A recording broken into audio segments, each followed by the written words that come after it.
রাজধানীর উত্তরায় বাংলাদেশ বিমান বাহিনীর একটি প্রশিক্ষণ বিমান বিধ্বস্ত হয়েছে।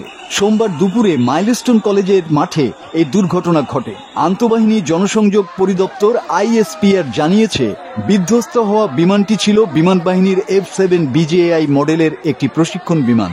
এ দুর্ঘটনায় এখন পর্যন্ত অন্তত একজনের মৃত্যুর খবর পাওয়া গেছে। জানা যায়, বিমান বাহিনীর F-7 BJI প্রশিক্ষণ বিমানটি সোমবার দুপুর 1:06 উড্ডয়নের পরপরই বিধ্বস্ত হয়। ISPR জানিয়েছে, বিধ্বস্ত হওয়ার পরপরই উড়োজাহাজটিতে আগুন ধরে যায়। অনেক দূর থেকেও সেখানে ধোঁয়া উঠতে দেখা যায়। মাইলস্টোন কর্তৃপক্ষ জানায়, বিমানটি কলেজের গেটের কাছে আছড়ে পড়ে এবং বিধ্বস্ত হয়। এ সময় স্কুল শাখায় প্রথম শ্রেণী থেকে সপ্তম শ্রেণী পর্যন্ত ক্লাস চলমান ছিল। হঠাৎ বিকট শব্দে বিমানটি ভেঙে পড়লে শিক্ষার্থী ও শিক্ষকরা আতঙ্কিত হয়ে পড়েন। খবর পেয়ে ছুটে আসেন অভিভাবকরাও। জ্বলন্ত উড়োজাহাজটির আগুন নেভাতে ঘটনাস্থলে ছুটে যায় ফায়ার সার্ভিসের 8টি ইউনিট।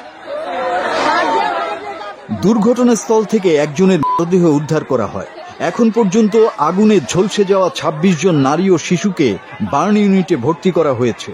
বিমানটি যেখানে আছড়ে পড়েছে সেই ভবনে এখনো আগুন জ্বলছে। আহতদের বের করে হাসপাতালে নিয়ে যাওয়া হচ্ছে। হতাহতের সংখ্যা বহু। একের পর এক আহতদের বের করে নিয়ে আসা হচ্ছে।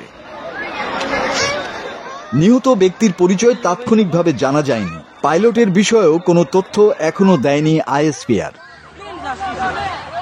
মাসুদ হাসান, বাংলা টিভি।